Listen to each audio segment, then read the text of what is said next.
You're listening to the Global Countdown, first broadcast on the briefing on the 30th of May.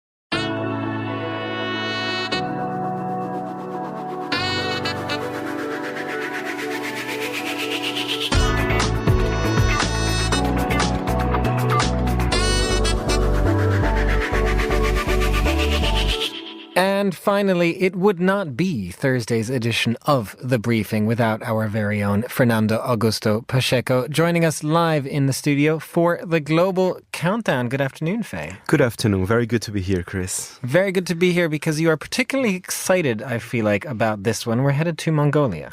Yes, we're heading to Mongolia. One thing I discovered about music markets, Chris, don't look at populations. You know, Mongolia, although they have a vast area, they have a fairly small population, but their music scene is incredible. Excellent hip-hop, amazing artistry there.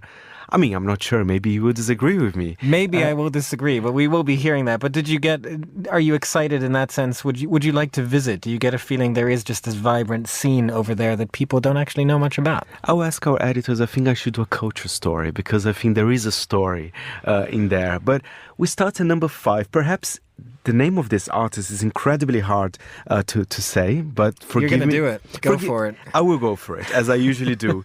His name is Sextat Sangao. Sorry, would you mind if I try it again? Let's try it again. Let's try it one more time. I want to be very respectful to this guy here. Sextsagan Bogdad. I think I said it correctly. Featuring Bektor Petrovic and Fruity Beka with the song called Sex, which actually means sexy Mongolian. Shall we have a listen? Шүршүртэн хотод дургуурц усаар зайлагдах, айлав тайлагдах, урд минь хайлагдах, хаяа хамт уртай айл бүдгээ боловдох. Чи залхан ихтэй baby do you miss me?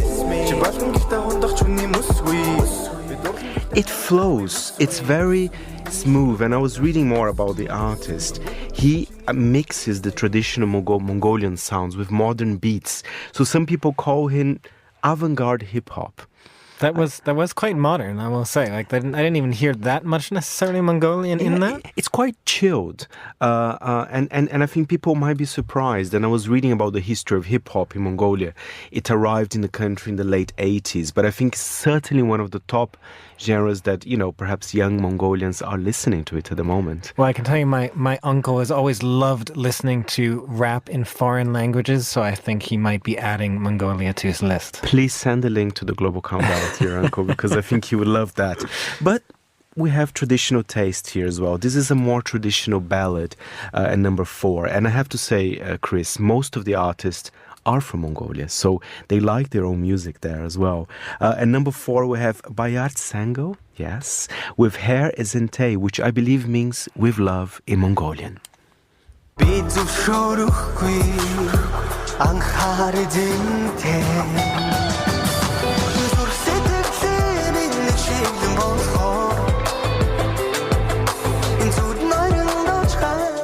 Is it just me, or would Mongolia do very well in Eurovision? Oh my God, they need to start. Maybe they should send a letter to the EBU. I think they would do very well. And this track is traditional. You are my everything now, because my heart is singing. Love music in dreams and sleep. So he's definitely a romantic. Fernando, we've gone from sex to love. What do we have at number 3? Now I think it's time for some thuggery, Sex to love to thuggery. Yes, why not? Why not, I wonder if number 3 is the gangster rap version from Mongolia. It's a little bit different than the hip-hop from number 5. It's a little bit punchier, perhaps, if you look at the lyrics. Let's have a listen to Bektor Petrovic, Fruity Beka, and Butterfly with Thugs.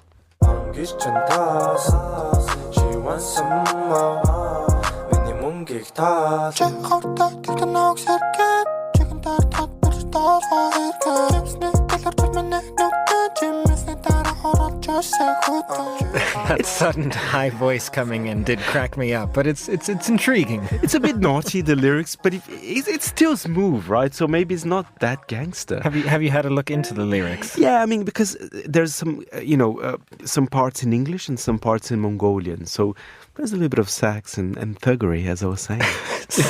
Sex, love, thuggery. What could possibly be at number 2, Faye? You mentioned Eurovision. I think from the 5 songs, I think number 2 is very Eurovision. This would be the one they would submit. She is a pop and R&B singer. She was discovered on The Voice of Mongolia, although she was only a quarter-finalist.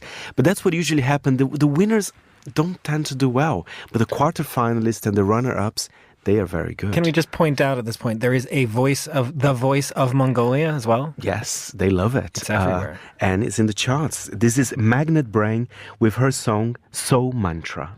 I found my dream, yeah, there was no doubt about it. If I say mine, it's already mine. If I say mine, you already mine. If I say mine, it's already mine. Great. And the visuals for her video, it looked expensive, the video. I wonder, Chris, because I was telling you that Mongolia doesn't have such a big population. I wonder if the neighboring countries consume Mongolian music.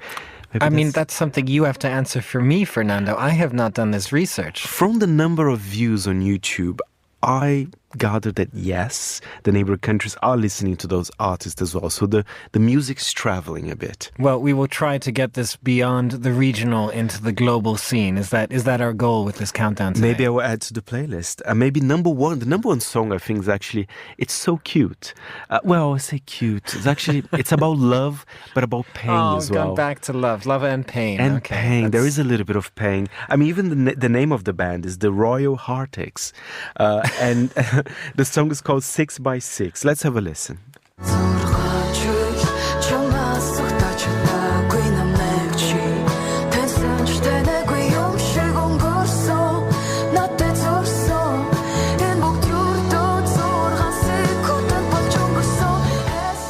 Very sweet sounding, I think we can say. Very sweet. And they have a new album out, and I think the launch party will be in a fancy hotel in Ulaanbaatar, but tickets are sold out. So sorry, even if you're in Ulaanbaatar, it's going to be quite hard to get those tickets. Well, maybe we can get you there, Faye, for your culture trip to Mongolia. I think so as well.